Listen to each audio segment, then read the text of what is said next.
For me, my faith is what keeps me going every day. And I know that I have a greater mission than what I'm doing now, even right now. I know there's something bigger for me, but it comes through him. It comes to me through me. Having a greater mission, I think, is what sets your soul on fire for everyone, whatever it might be. If you're an entrepreneur, the reason that you're doing your business, but it has to be something that really gives you the energy. It wakes you up and makes you excited to jump out of bed and go, I can't wait to do this.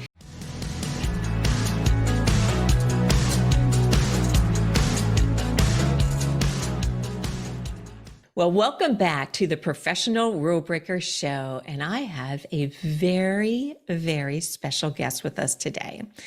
My guest today is Traci Jeske. She's the director of In Vogue Stylist and an internationally certified personal stylist.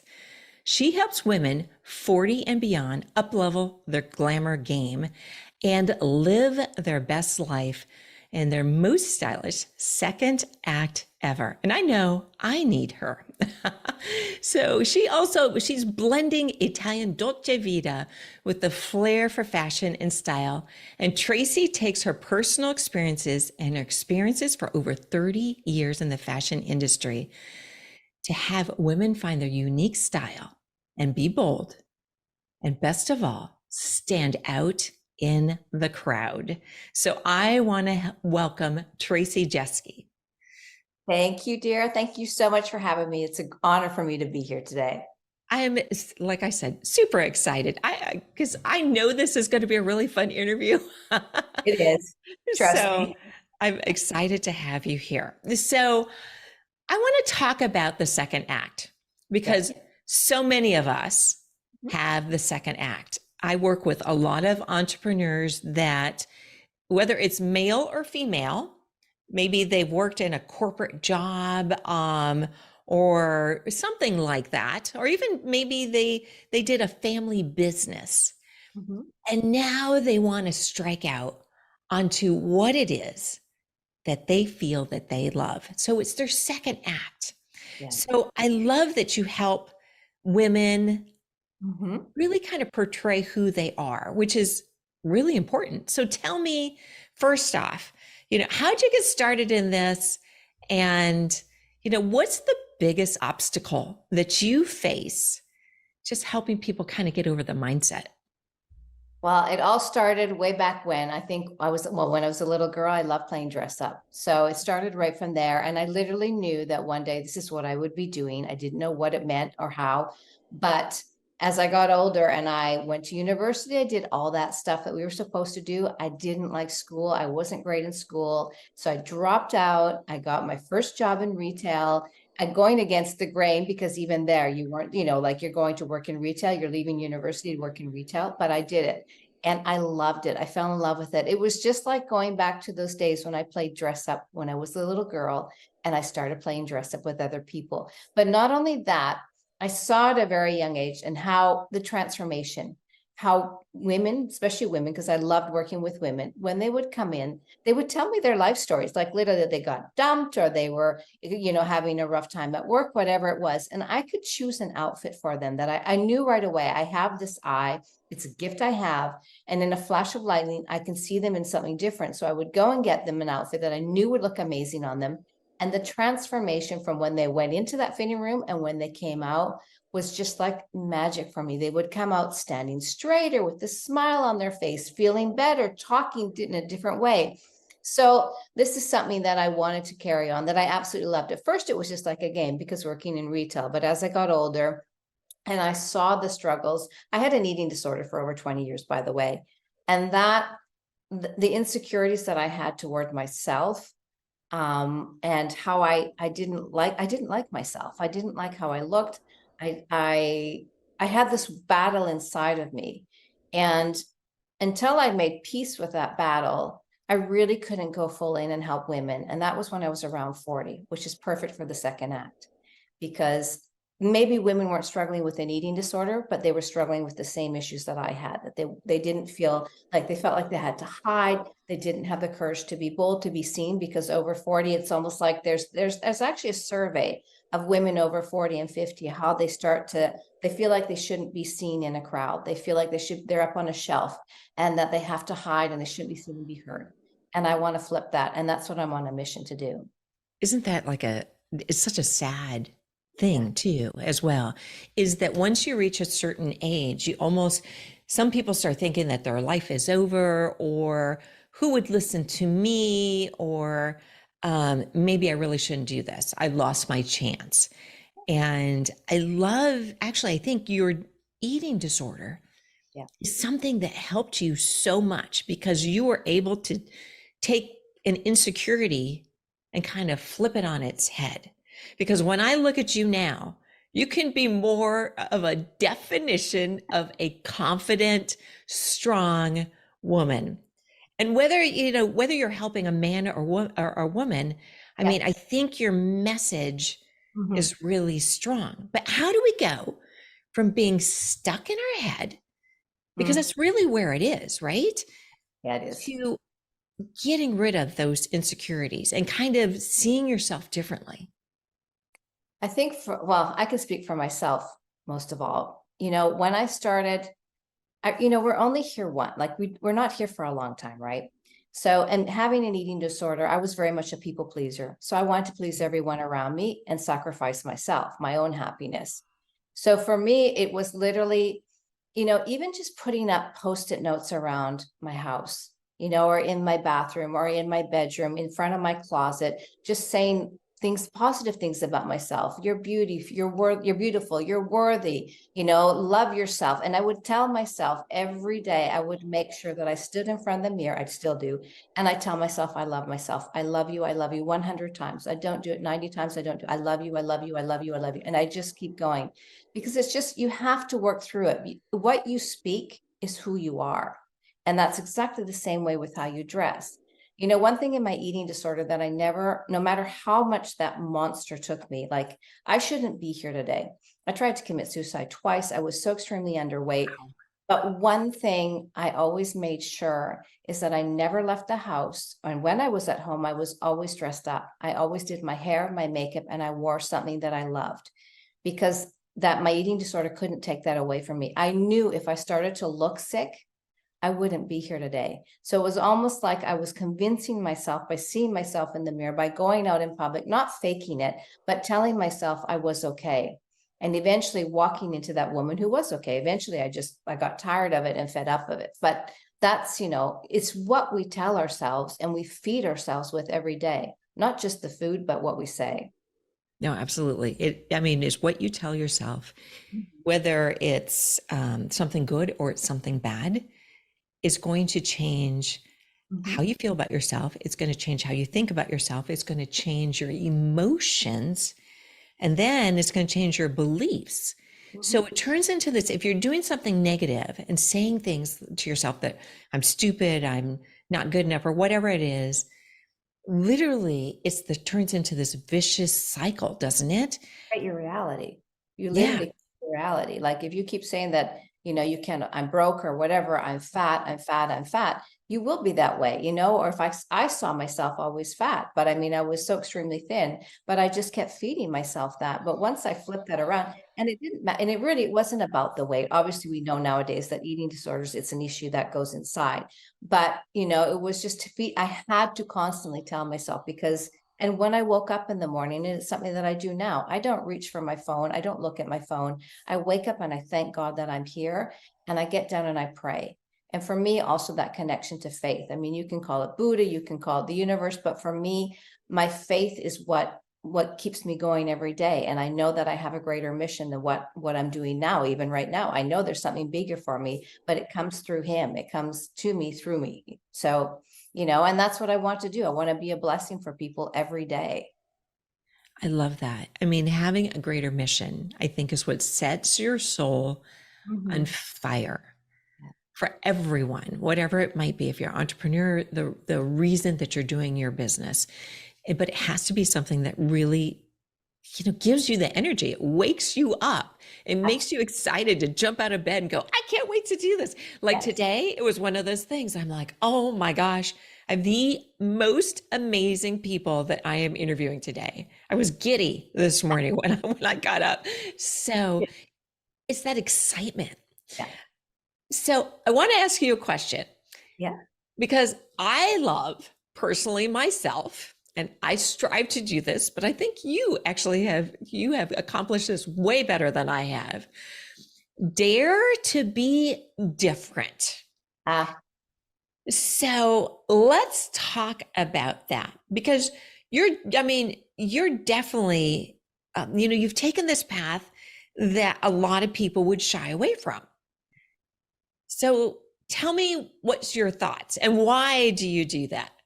well, I think because for so many years I kept myself hidden. And so many years I was hidden and I had this dream to be bigger than what I was. And I think it scared me at the time. So I hid for so many years and I was so unhappy. And I literally just got to this point where I stopped pleasing people. I stopped caring because you know what? People are going to talk. I realized it doesn't matter what you wear, how you act. People are going to talk about you no matter what. And when you live in a small village in Italy, everybody knows everybody. And so, I just got to the point where if they're going to talk, I'm going to give them something to talk about, but I want to be happy. I want to love what I'm doing. And I love being different. I love being unique. I love, it's really hard for me to be quote unquote normal, but what is normal? Like, really, what is normal? And I hate when people say normal because there is no normal. It's what you perceive. I mean, for me, whatever makes me feel good. I'm also going through a change right now in my life. I had a summer where I had family issues. And when you go through something, you also change how you dress and your style is going to change as well. So I'm also evolving now in my style. I'm thinking my hair will always stay pink. That's one thing that's going to be a Which constant. I love that. I love your hair. So everybody needs to watch this on YouTube so you can see how beautiful this lady is. Oh. Um, but yes, no, Color brings me joy. Color brings me joy and it makes other people smile around me. And there's these myths that as you age, you're not supposed to wear color. You can only wear black. You can only wear white. But it actually does the opposite. Wearing black is a very harsh color and it will age you. It's just normal. Before I got on here, I actually had on a black jacket because I had some things to do. And I was like, oh, maybe I'll keep it on. And I turned on the camera and I was like, I can't do this because you can see every wrinkle I have on. And it's serious. Like I'm fun and I'm playful. That's who I am. I love that. My Absolutely style love is a that. representative of that. I love that. Actually, we had a podcast episode that was released this week. And I think the title was Why Be Normal? Yeah, exactly.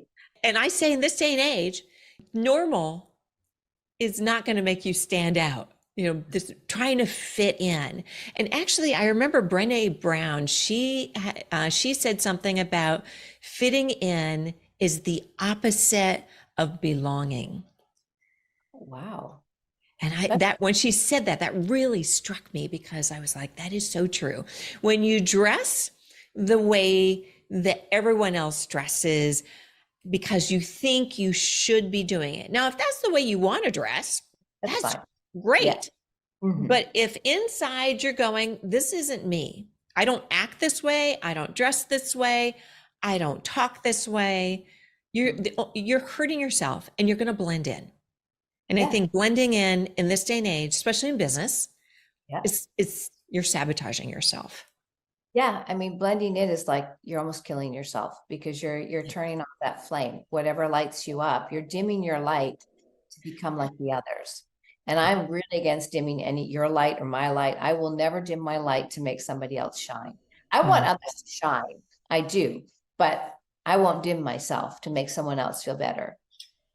And yeah. that can be hard in a couple, in relationships, it can be hard because I'm like such this out bright thing that's always out there. And my husband's more conservative. And at times it does. It's like he'll say to me, can't you just wear something normal? Like, please, but I just can't. And I'm like, no, this is who I am. If you love me, fine. And you'll accept it. If not, I'm not going to please you. I'm pleasing myself. And if I'm happy, then he's happy. And he knows that. Yeah. Come to terms with it. Yeah, I think we all go through something like that. My husband always says, "Don't ask so many questions," but that's part of who I am, and that's what made me successful. So it's the same thing with you. It's the exact same thing. And actually, my husband, he understands the whole thing. He just sometimes he's like, "When we go to the restaurant, can you not ask so many questions?" Yeah, when I came home the first time with my pink hair, he just about dropped. He was like, "Tell me that's a big." Oh, but I But have to say, it fits you so well. Goes and it goes with your personality, goes with your skin color. It's just gorgeous, gorgeous. So I want to talk about a couple things that I think as everyone gets older, whether you're a man or a woman, you face ageism. oh I yeah, saw a post that you did recently where I would say people were trolling you. And I've had the exact same thing happen to some of the very hurtful things that can be said online by people that you don't know.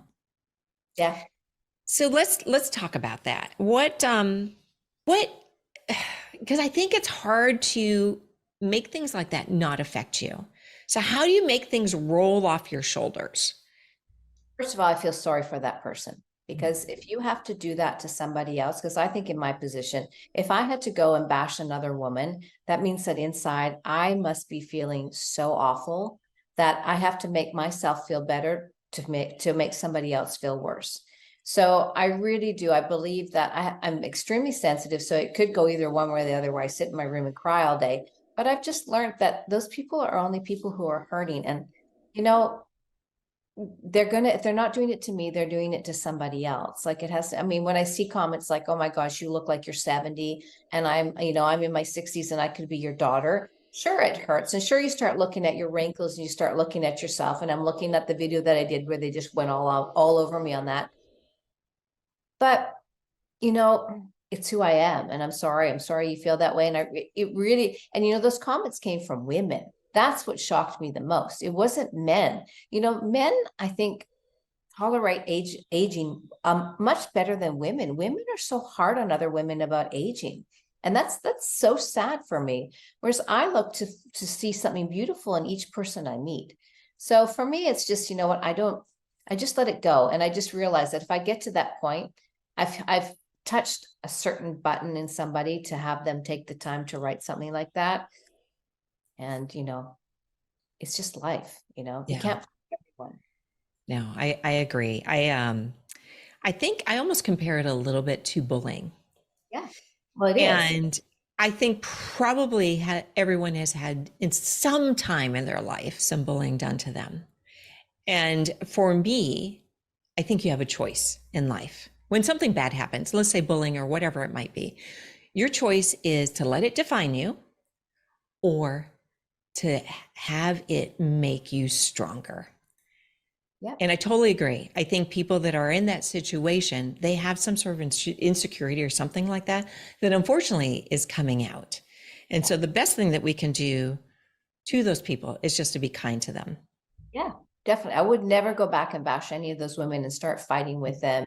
There's no point. I mean, there were some women who wrote comments back to them, but I don't see the point in that. And it's true. The thing that it makes me do is just because there's women who maybe aren't as strong as us. And maybe if that happened to them, they would crumble and they would fall. And so I just want to be that example of it happens to me. It happens to every woman at some point in your life. Like you said, you can make it break you, or you can make you strong, let it make you stronger. And after being bullied when I was little, I'm sure everyone's been bullied at school, and I was bullied in elementary and junior high. I'm at an age where I don't know why, but I really don't care. I'm out to help people. That's why I want to help women. I don't want to waste time with those who don't want to take my advice. It's fine. Go to find somebody else, and they'll make comments about somebody else anyways. Absolutely. And if you let that comment or those things that happen affect you, in essence, you let it win against you. And Exactly. and I'm all about not having that happen. No, no.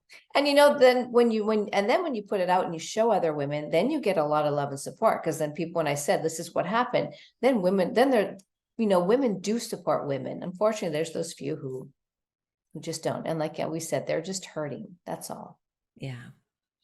So I want to switch gears. I want to talk about what you see in people when you help them? Because there's got to be almost like a switch or a light that goes off when you're helping someone with their style.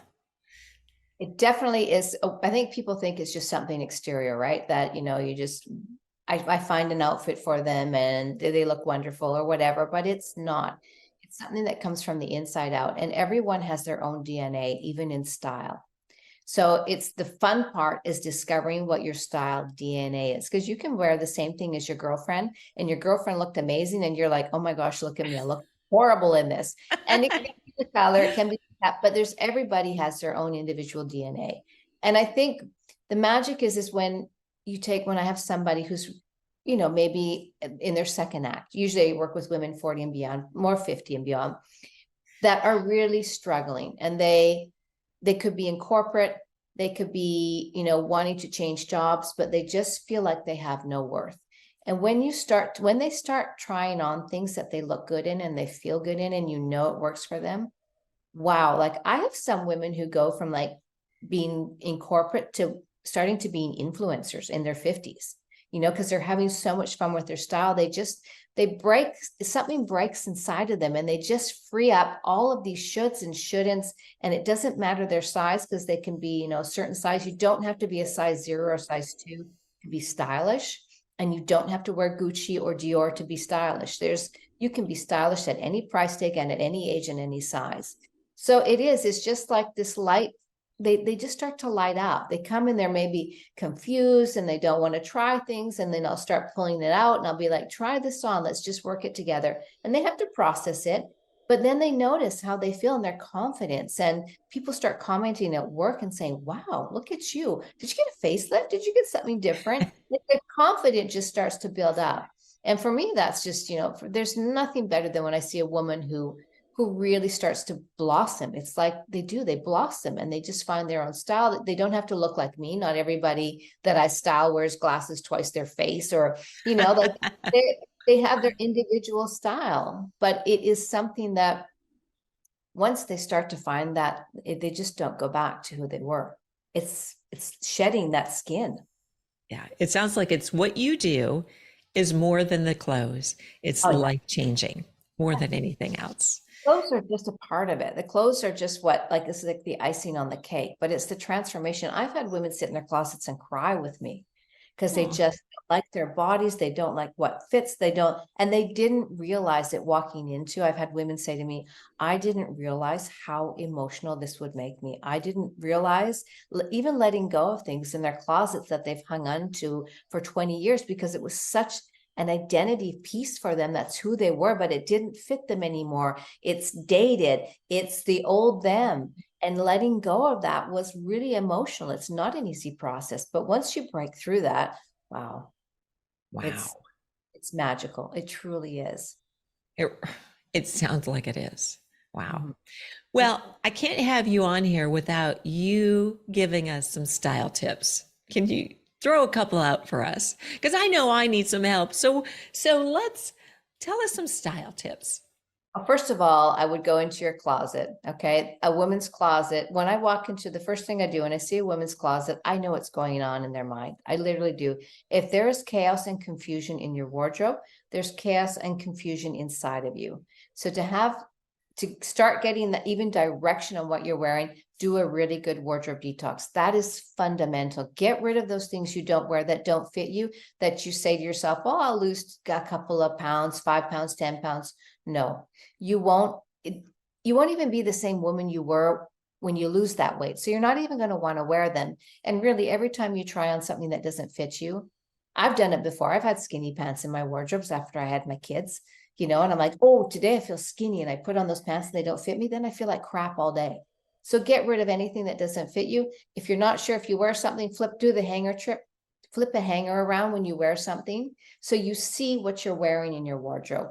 What you're not wearing, eliminate. You don't need it anymore. Gifts, I don't care if it's a Louis Vuitton bag or a Gucci bag from an ex or somebody that was negative and toxic in your life, get rid of it because that energy you're keeping. Another style tip is color. Color as we age is so important. We need to bring color in from somewhere because our age, our skin gets, our skin tone, we lose the tone, the color in our skin, right? So we need to bring skin or color from somewhere. The best way is through what we're wearing. It can be a scarf, it can be earrings, something. Always make sure that you've got color on. It'll make you feel better and it'll make those around you. Accessorize. Women forget to accessorize, and it's that will change your outfit and make it or break it in a second. Belts, necklaces, earrings. Make sure you've got them on. I always have my bracelets on just to take your outfit to the next level, and that's personality. You know, any woman can wear a beautiful dress with heels, but when you start adding different accessories, a hat, whatever it is, then you start creating a personality and it starts becoming more you, and you stand out from the other people who have on the same thing. What else could I tell you? Let me think. I think those are amazing tips. And knowing how to dress for your body silhouette, that is really important. I mean, I know it's probably all, we've heard it before, but we blame our bodies so much for not looking good in the clothing we wear, when it's actually, we're not buying the right clothing for our bodies. So we got to stop bashing our bodies and start knowing what fits our bodies properly, what works for our bodies. We're working against ourselves a lot of times. Wow. Yeah. And I love your hair, okay? Hair is really important, okay? I mean, I could go on forever, but we've got the best outfit on, we've got our makeup on, but if we don't take care of also our hair, you know, go to the hairstylist, you know, at least whatever, once every 6 weeks, and take care of our hair. You can have on the best outfit, but you know, it's all part of it. That's right. It's like the package deal, inside and out. And when you're at home, I don't care if you're at home and you don't have to go to work and you don't go out. I don't mean you have to dress up, but do your hair, put on some lipstick, even when you're at home. It's self-care. For me, you know, style and looking good is not vanity. It's literally sanity. It's a complete different thing, you know? It helps, it affects our mental health so much, how we see ourselves when we look at ourselves in the mirror. So if we haven't got our makeup on, we're not doing our hair, and we're sweats all the time, or PJs, of course we're not going to feel good about ourselves. It doesn't take much. Wow. I love that saying. It's not vanity. It's for your sanity. I love that. Mm-hmm. That is a great saying. So tell me, because I know people are going to wonder where they can get in touch with you. So how can people find you? You can find me on Instagram at Traci with an I, Traci Jeske Official. My website is www.envogue, which is envoguestylist.com. And I just want to say that I'm organizing style shopping trips in Italy, which I know every woman loves to come to Italy to shop. And I know the best places to go in Milan and Venice. So if you're interested in this tour that I'm putting out, then reach out to my website or my email at traci@envoguestylist.com. Oh my gosh. So fun. How fun would be that? Yes, absolutely. And you would be able to hang out with a rule breaker that I know that you're a rule breaker. So what makes you this rule breaker is a final thought. What makes me a rule? Well, I think by the way that you see me, I think, you know, I go against the grain in almost everything. They tell us we can't have colored hair, that we can't wear short. I mean, I don't wear short skirts, but I do. I wear what I love. I don't do the shoulds and shouldn'ts. That's why I'm a rule breaker. The shoulds and shouldn'ts don't exist in my life. I just wear what I love. And that's the best style of all. When you're wearing what you love, there's nothing wrong with it whatsoever. I love this. Absolutely love you. I'm so happy you're on this show. And I just have to say, for everyone that's out there listening, dare to be different, because only you can offer you have what you have in this world, and stop should and shoulding all over yourself and go out there and make a big difference in the world. So I want to thank again my special guest, Traci Jeske. Oh my gosh, I love you. And thank you again for being here and setting such a great example for everyone to see. Thank you. Thank you. Thank you. Ciao tutti.